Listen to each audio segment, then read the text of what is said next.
Hi, it's Lee Goldstein from thenewstraders.com, and I want to show you this morning's ISM Manufacturing Report.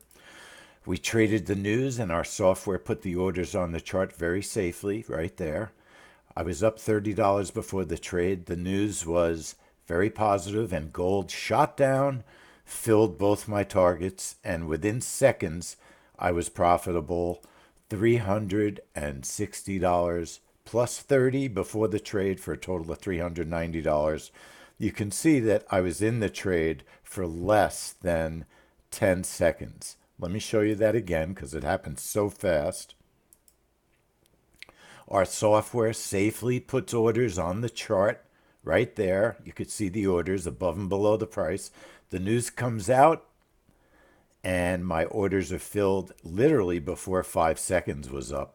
This was a very, very fast trade, very profitable, and I made $360 in just a matter of seconds. This is Lee Goldstein from thenewstraders.com.